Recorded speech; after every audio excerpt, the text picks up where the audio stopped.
Today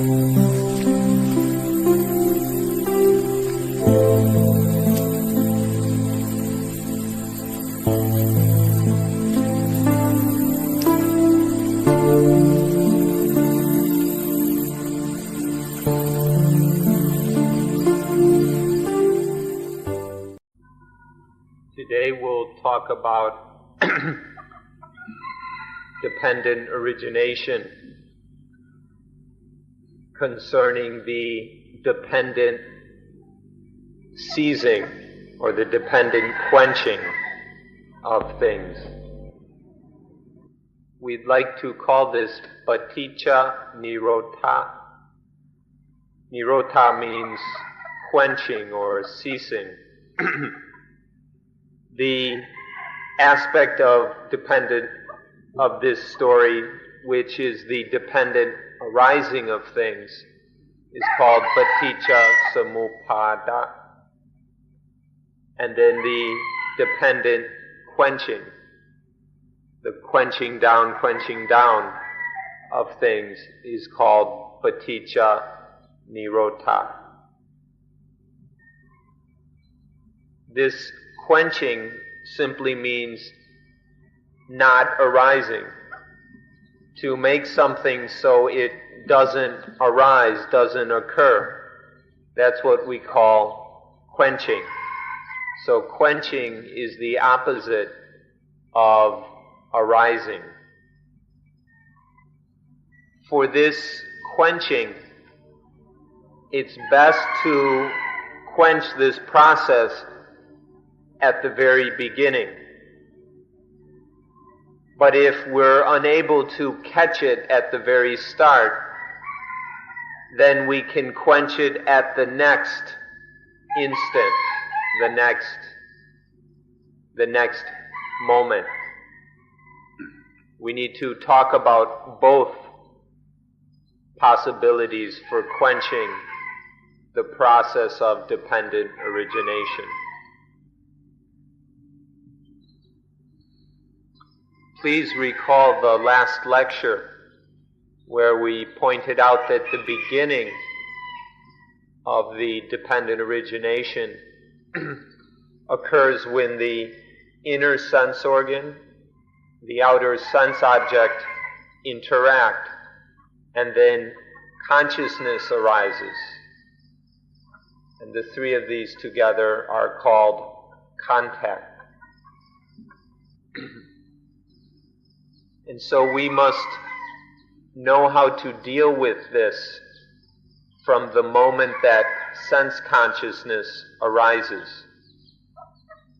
That's where we have to be able to cope with the situation from the moment that sense consciousness arises. Or we can say that we must be able to deal with it at the moment or in the moment of phassa, or contact, when these three things, the sense organ, sense object, and sense consciousness, function together. We call that contact. And in that moment of contact, we must be ready to cope with the situation. If we don't catch it at the moment of contact, if we slip or are careless, then we still have the opportunity to cope with it at the moment of vedana, at the moment when feeling arises. We can still solve the situation. So if we slip or err at the moment of contact, there's still a chance to deal with this at the moment of feeling. If we don't get it at feeling, there's still a chance to manage things at the moment of desire, of tanha. And if we miss our opportunity there, then we have to stop it at the arising of upadana, attachment. But the longer we take, the harder and harder it gets. The best, most convenient and easiest place to deal with this arising, this conditioned arising, is at the moment of contact. As feeling arises, it becomes more difficult. As desire arises, it becomes very difficult. And then once attachment arises, it's almost impossible. Now, the way to cope with the situation at the very beginning is to have sati, mindfulness, right there in the moment of contact. If mindfulness is in time, at the moment of contact, we're completely able to deal with this dependent arising. Now, when we say to have mindfulness at the moment of contact, that means that mindfulness will bring correct understanding, panya, or wisdom, to the contact as well. And so when the contact is dealt with or is managed with mindfulness and wisdom, then there won't be any problems. When we practice mindfulness with breathing, once our practice becomes successful, mindfulness will be very fast. And it will be fast enough that at the moment, it can be there at the moment of contact. And from mindfulness with breathing, wisdom will be sufficient so that we are able to control or regulate the contact and to stop the flow of dependent arising right there. It's necessary that there is sufficient wisdom. Then, when mindfulness is fast enough, that mindfulness can choose, has that wisdom to choose from in order to deal with the contact. And so it's necessary to study the various aspects of paticca samuppada and also the quenching of paticca samuppada, so that there is sufficient, adequate understanding of these processes. Then, when mindfulness is quick enough at the moment of contact, it can then retrieve or apply that understanding to the specific moment of contact. This can only be done if we study these matters correctly and if we train with them so that the wisdom is sufficiently complete. So we should study this both thoroughly and extensively. So this is just like having a medicine chest full of various cures for diseases and things. We need to have a sufficiently complete medicine chest so that whenever there's a physical ailment, one can choose the proper remedy. Or it's like having a sufficient supply of weapons so that when one is attacked, one can choose the proper weapon for defending oneself. Or when there's work to be done, to have a complete set of tools so that one has the right tool, so that one can pick up the right tool to do the job properly. In the same way, we need to study and train in these matters so that wisdom is sufficiently complete and thorough. then when mindfulness is trained so that it's fast enough, so that it's immediate, instantaneous at the moment of contact, when there's that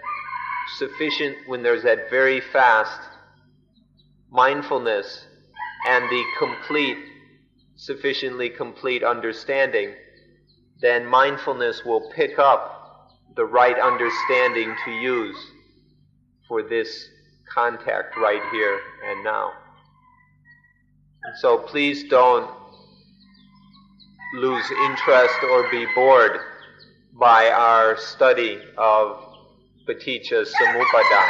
We're going to look into it in sufficient detail for you to develop the understanding that everyone needs. If we explain this or describe it in all its completeness, we must say that we explain it like this: understanding is developed through study and practice, so that there's enough wisdom. Then whenever anything happens, or when anything arises at the eyes, ears, nose, tongue, body, or mind, then mindfulness is right there, instantly, right in the moment of contact. And then mindfulness goes to wisdom, and it retrieves the particular, or the wisdom that's appropriate for the particular case. And then it brings this wisdom, this specific wisdom, and applies it in this specific situation.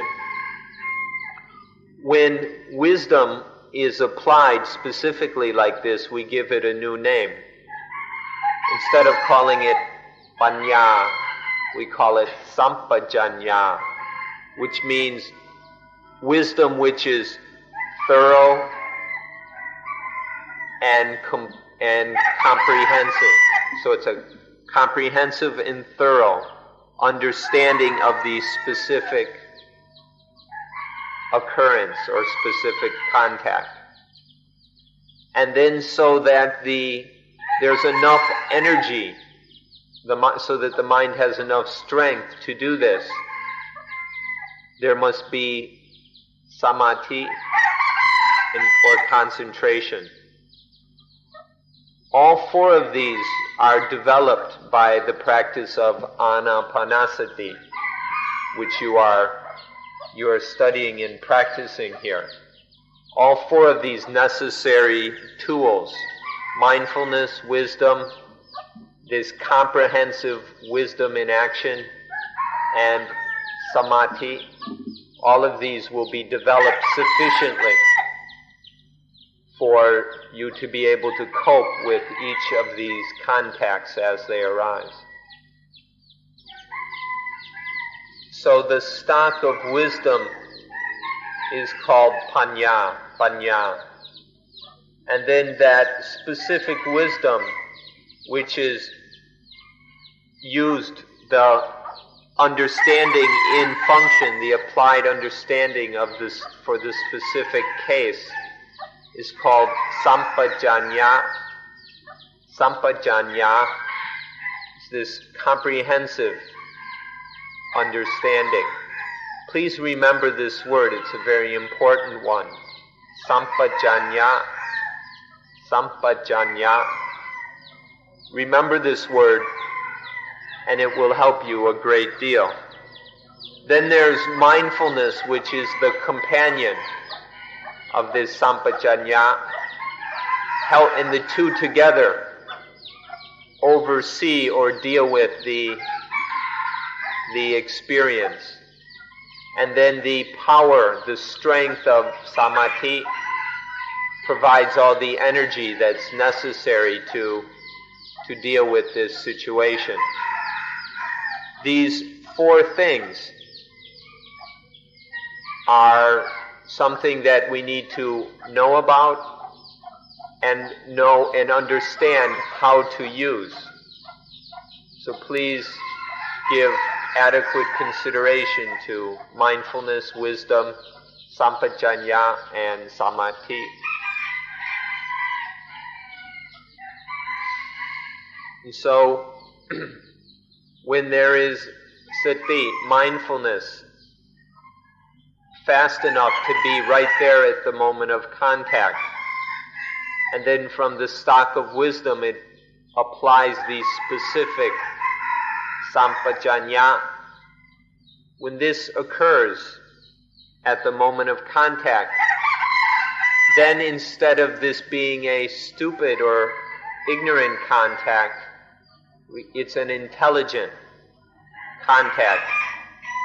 By intelligent, we mean that there is mindfulness and understanding at the moment of contact. If there isn't this wisdom, then it will be an ignorant contact, and it will follow the flow of dependent origination that leads to dukkha, to suffering. But if there's mindfulness and wisdom at the contact, then it will be the opposite. It will be a wise contact.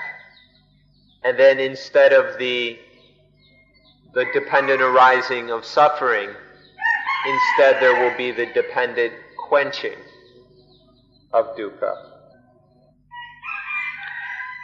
If the contact is wise, then the vedana that arises will be wise. When we talk about wise feeling, what we mean is that the mind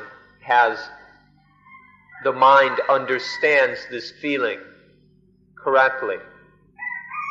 The mind sees that feeling is just a natural thing. It occurs naturally in the way we've discussed.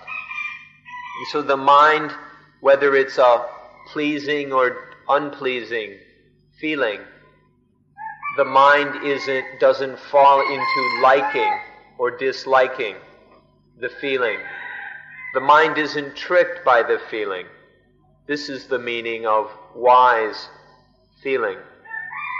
If it's ignorant contact, then there's ignorant feeling.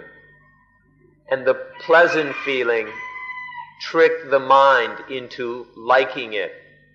If it's an unpleasant feeling, this tricks the mind into disliking it. And sometimes there's not a very clear feeling, and this leads the mind into doubt or confusion. That's what happens when there's ignorant contact. There arises these ignorant feelings where the mind doesn't understand them and is then pulled into liking, disliking, and confusion. So this is the difference between ignorant feeling and wise feeling, which depends on ignorant contact or wise contact. Now the most important, the most efficient understanding is the knowledge of not self.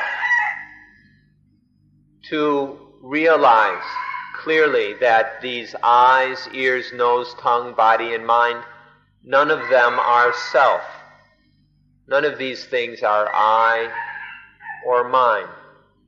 And so that when some object makes contact with the senses, and then consciousness arises, the understanding that consciousness is not self. It's neither I nor mine. And to see this, it's just something that arises naturally. I'll finish this one and then we'll get out of the rain. And then when patsa, contact occurs, this needs to be seen as not self. It's just something that naturally happens when there's this interaction between the senses, sense object, and then consciousness arises. We have contact. And then the natural result of contact is feeling. It has nothing to do with the self, a soul. It's neither I nor mine. The essence of the matter is to have this understanding that the sense organs, the sense objects, the sense contact, the sense consciousness and feeling, none of this is a self. It's neither I nor mine. This understanding, this wisdom, will solve the problems. And so when there is mindfulness and it retrieves wisdom, so that there is sampachanya, a ready and specific comprehension, then that contact is wise. It's not a foolish contact. When the contact is wise, the feelings that arise are wise. They're understood as they actually are according to nature. And this means that they don't deceive the mind into falling in love or falling into aversion, anger, or falling into confusion. The pleasant feelings will, if they're ignorant, will deceive the mind into falling in love. If it's unpleasant, the mind is pulled into aversion or hatred. And if it's an uncertain, ignorant feeling, then the mind will fall into confusion. And this is the arising of tanha, ignorant want or desire. But if there's wise feeling, then this ignorant desire doesn't occur. Instead, there's just a wise wanting, which takes the form of what we call aspiration. It's a wise want that is completely cognizant of natural law. When there's wise want instead of ignorant want or desire, then upadana, attachment, doesn't arise. When there's none of this blind want, then there's no arising of the sense of I, of mine, that we call attachment. Instead, when there's this wise want or aspiration, there arises the knowledge or understanding of what needs to be done to deal with this situation. So the ignorant feeling, ignorant want leads to attachment to the I and my feeling. But if there's wise feeling, wise want, then we know what we need to do in response to this situation, and there's no attachment. So when upadana doesn't arise, when this ignorant concept, this foolishness of I and mine doesn't arise, then instead there's just wisdom, panya, understanding what to do right here and now in this situation.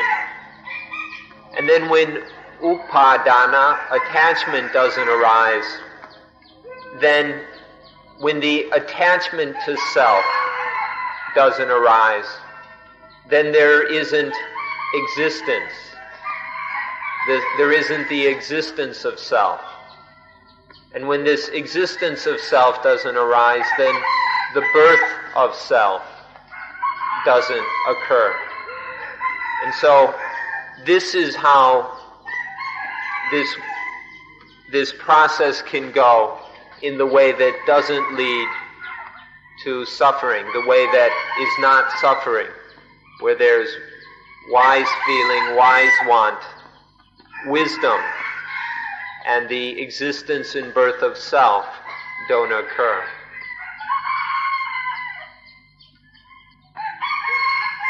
So when anything happens to the eyes, ears, nose, tongue, body, or mind, when some sense object comes in, if there is true understanding of paticca samuppada, then we're able to take advantage of whatever it is. One can receive benefits, can benefit from whatever has come into the eyes, ears, nose, tongue, body, or mind. But if there isn't this understanding of dependent origination, then whatever it is will just give us pain and suffering. This is the importance of understanding dependent origination.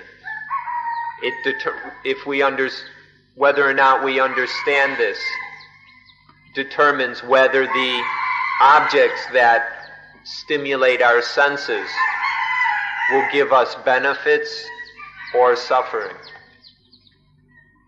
So when contact is ignorant, it leads to tanha, desire. This tanha can never be wise. Tanha is always ignorant and blind. So when we say desire, the way we mean it, it can never be right. It will always be wrong. And by wrong, we mean it's a mistake that leads inevitably to attachment and suffering. But when there's mindfulness at the moment of contact, wisdom comes in, sampajanya functions. Then there's wise contact, and this leads to aspiration, which aspiration can be both right or wrong. But when there's this mindfulness and wisdom, the aspiration will be correct. And correct means that it won't make the mistake of letting suffering occur. This is the difference between the two ways, the way of dependent arising and the way of dependent quenching. And please don't forget our warning that this must be studied as a science, not as a philosophy. To merely speculate about these things, to argue about them logically or based on our opinions, will be of little value and may cause a lot of trouble. Instead, just deal with the reality. Look carefully at the reality of these dependent arisings. It's happening right here and now. And so we can study it scientifically in our own experience. It's not enough just to guess at this, to hypothesize, and so on. Please study this directly in experience, and then you will have a true understanding of this paticca samuppada.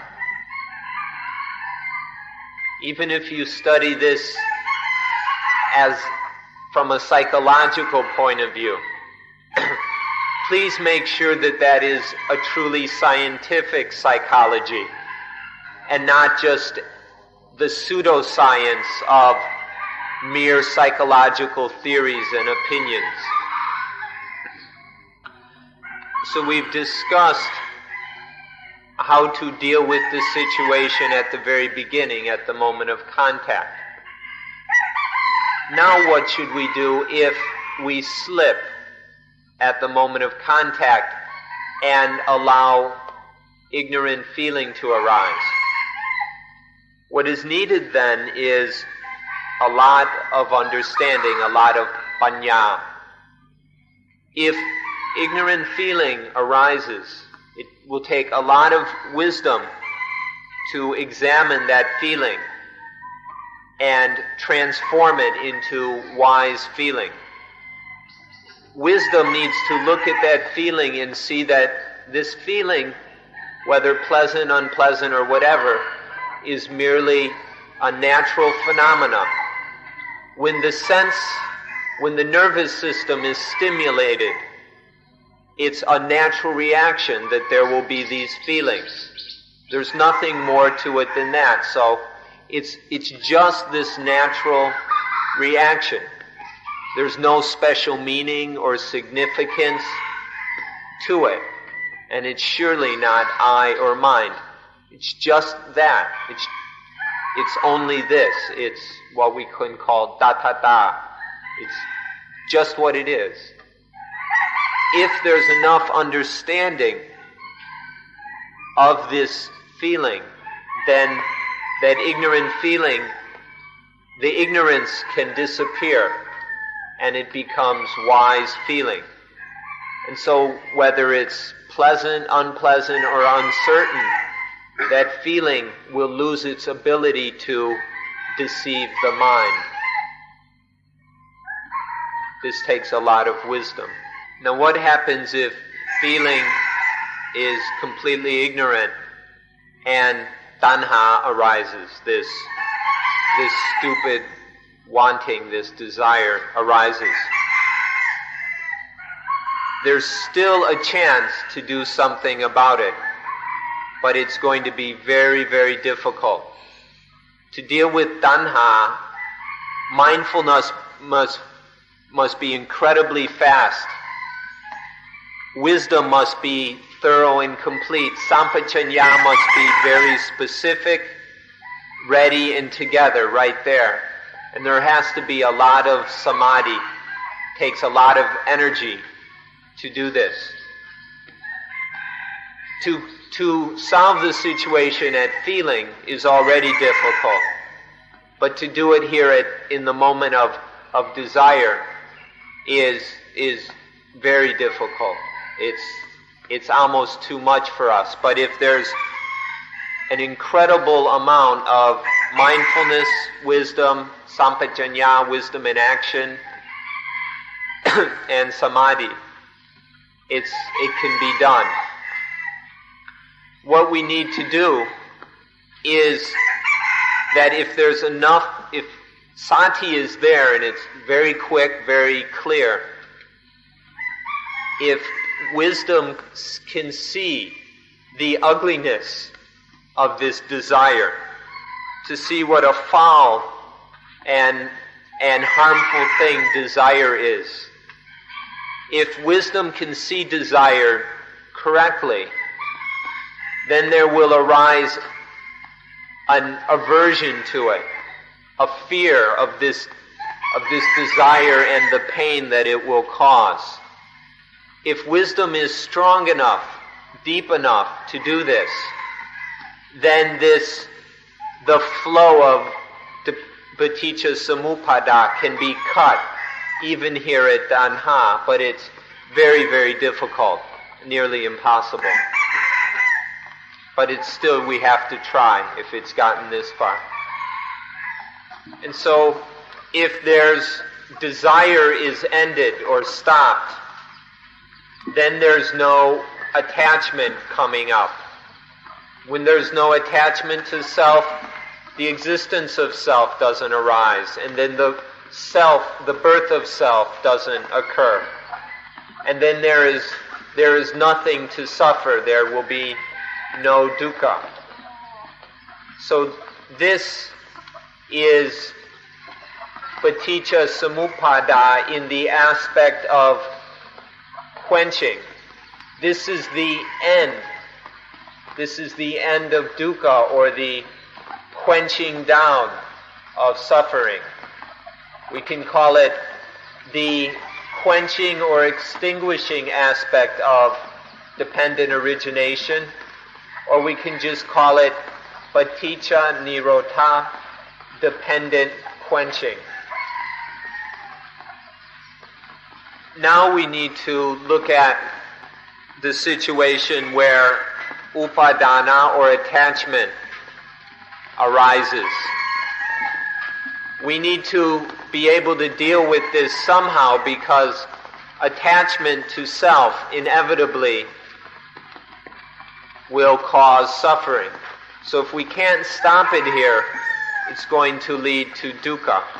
So we have to find something to be able to do in this situation. What we can do is we need to understand what is meant, what the self is, or what this idea of self can mean. When we talk about self, we can do it in three ways.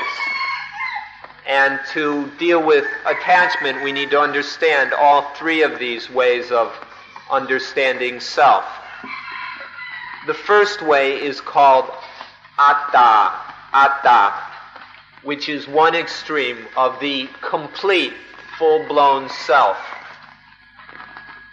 And then the other extreme is niratta, which is nothingness, that there's nothing at all. It's a complete denial of the self and anything. And then the third is anatta, which is the self, which is not self.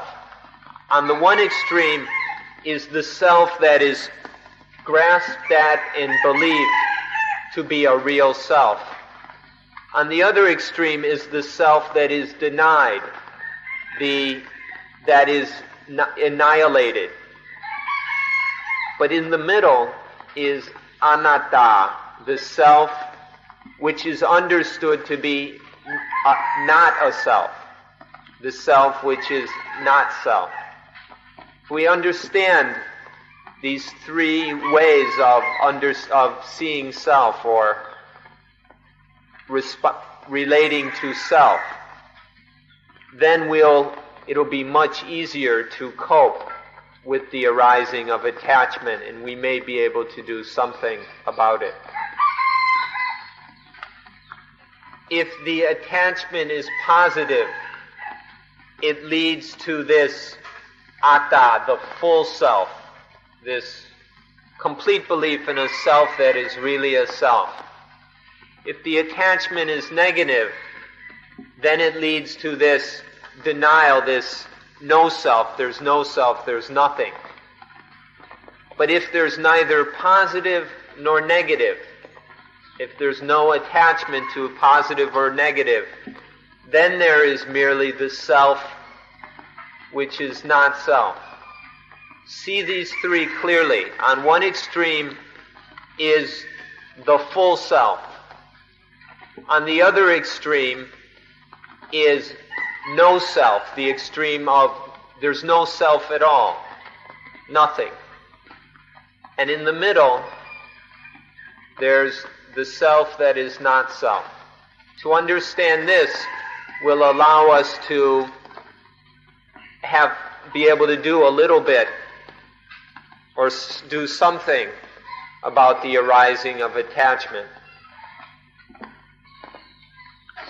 So although this feeling or sense of self is something instinctual, something that's going to happen for all living things, especially for human beings.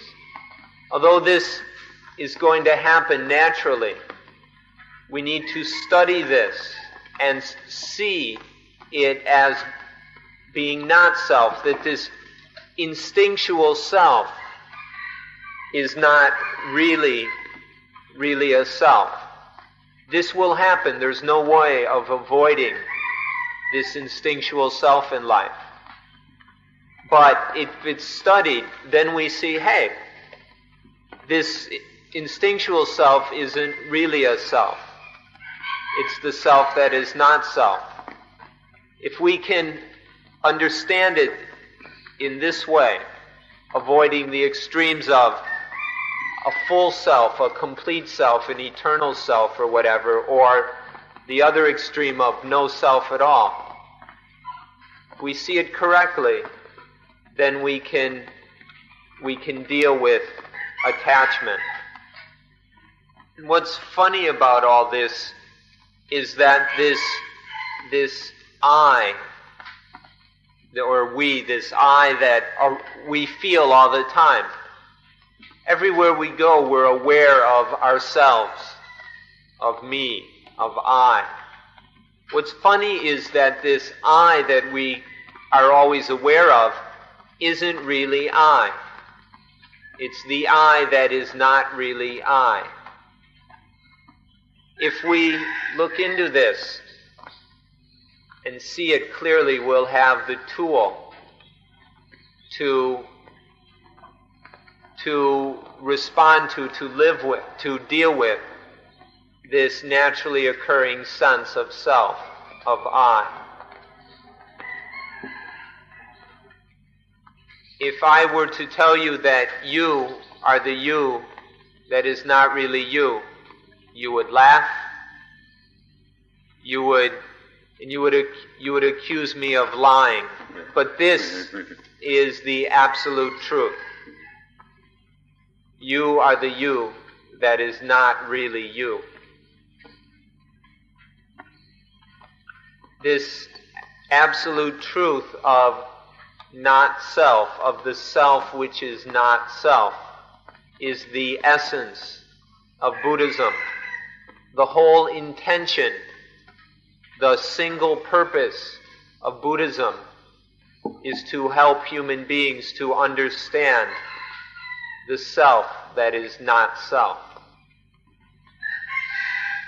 The belief or doctrine of an eternal self or soul that goes on forever and ever, that gets reborn in future lives. This is Hindu. This is a Hindu belief. It's not Buddhist.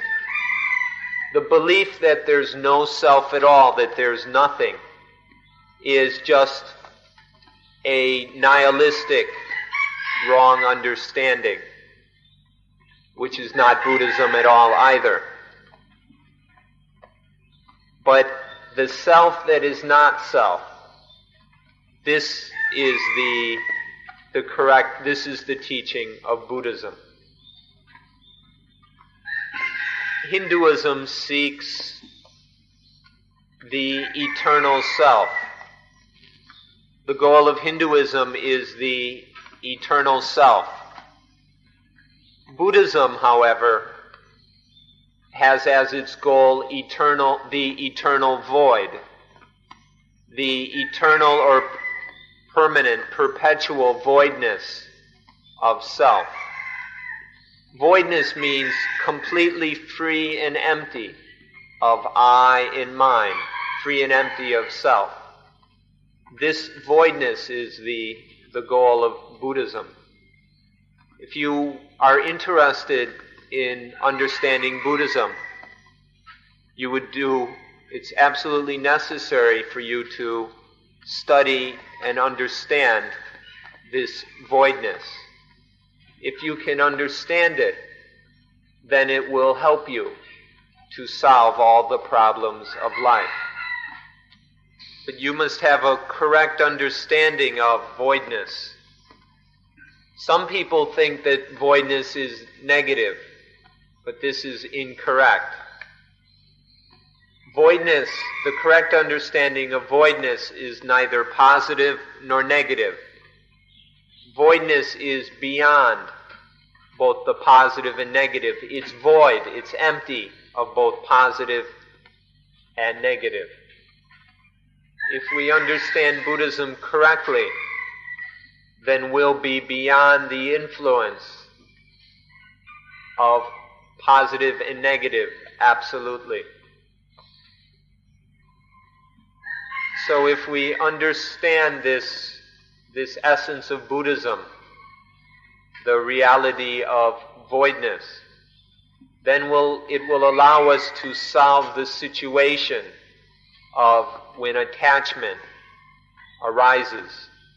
If we understand that everything is absolutely void of self, void of I and mine, then we can cope with this situation so that suffering does not arise. So please give special attention to this matter. Study it so that it can benefit you supremely. So the understanding of voidness, of the void, is what you need so that dependent origination will not cause you any problems. If you practice mindfulness with breathing completely, then you will develop this necessary understanding. In mindfulness with breathing, there are 4 main areas of study: the body, the feelings, Vedana, the mind, and then Dhamman, or natural truth. In the area that studies natural truth, there will arise a comprehensive and deep understanding of not self, of voidness. And so through a complete and successful practice of anapanasati, one will have the necessary understanding of the void, of voidness. The ability, skill, and understanding that arises from the practice of anapanasati will allow you to deal with dependent arising completely. You'll have everything you need so that this dependent origination of suffering will no longer trouble you. So please give this practice of mindfulness with breathing meditation proper effort, attention, and dedication. And we hope that all of you will meet with success in your practice so that you can solve the problem of life, the dilemma of suffering. In doing so, then, you will have fulfilled your purpose of coming here as a pilgrim, and your time and effort here will be of tremendous value. So we express our happiness once again that you have come for this purpose in this way. And we will finish today's talk also. Thank you for being good listeners in spite of the vagaries of the weather.